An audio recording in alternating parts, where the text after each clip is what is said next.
Hi అండి. ఇక్కడ మనము గృహప్రవేశంలో భాగంగా మన బుజ్జి గణపయ్యకి అభిషేకం చేసుకుంటున్నాం కదండీ!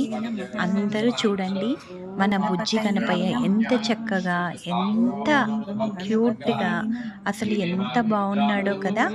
మరి మన ఈ గణపతికి మనం అన్ని అభిషేకాలు చక్కగా చేసుకుందాము.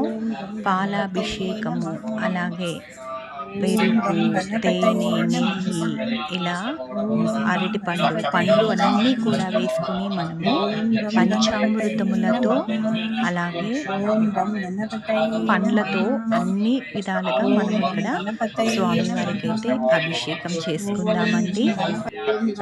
వినాయకుడు మనము ఎంత పెద్ద కోరికనైనా సరే చిన్న చిన్న మొక్కులు తీర్చుకోవడం వల్ల వినాయకుడు చాలా సంతృప్తి పడతాడండి. ఇది ఎందువల్ల చెప్తున్నాను అంటే, అంత పెద్ద వినాయక మూర్తి ఒక చిన్న బెల్లపు ముక్కకే ఎంతో సంతోషపడి ఎన్నెన్నో మంచి మంచిగా మనకైతే అన్నీ చేస్తూ ఉంటారండి వినాయకుడు. ఆ విధంగా మనము ఏ నైవేద్యం పెట్టినా సరే, ఏం పెట్టకపోయినా సరే, ఓ చిన్న బెల్లం ముక్క మనం ఆయనకి నైవేద్యంగా ఇస్తే, మనకి ఎంతో పెద్ద కొండంత కోరికనైనా సరే ఇట్టే తీర్చేస్తాడండి మన వినాయకుడు. మరి అటువంటి వినాయకునికి మనం ఎంత ఇష్టంగా ఎన్నెన్ని పూలతో, పండ్లతో అలాగే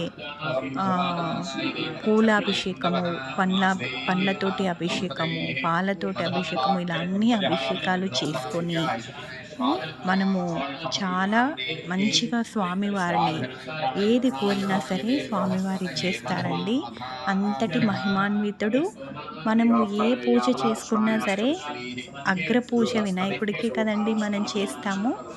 ఆ విధంగా చూడండి ఇక్కడ పండ్లన్నీ కూడా మిక్స్ చేసేసి ఇలా అన్ని రకాల పండ్లతో మనం ఇక్కడైతే స్వామివారికి అభిషేకం చేసుకుంటున్నామండి. ఇలా అయితే మనము ఇలా స్వామికి అభిషేకం చేసేసుకొని స్వామివారిని బాగా అలంకరించుకొని పైనుంచి మనము స్వామివారిని ప్రతిష్ఠ అయితే చేసుకున్నామండి. మాకు ఇక్కడ అభిషేకం చేస్తుంటే ఎంత బాగా అనిపించిందో, చూడముచ్చటగా ఉన్నాడు వినాయకుడు. ఈ విధంగా పూజ చేసుకొని హారతులు ఇచ్చుకొని స్వామివారికి అన్ని నైవేద్యాలు పెట్టుకొని మనము ఈ స్వామివారిని మనము గృహప్రవేశం చేసుకున్నాం కదా, ఆ ఇంటిలో ఎడమ చేతి వైపునైతే మనము ఈయనకొక ఆసనం లాంటిది తయారు చేసుకున్నాము. అక్కడ ఈయననైతే ప్రతిష్ఠించుకోవడం జరిగిందండి. నాకైతే చాలా బాగా నచ్చింది. మీరేమంటారు?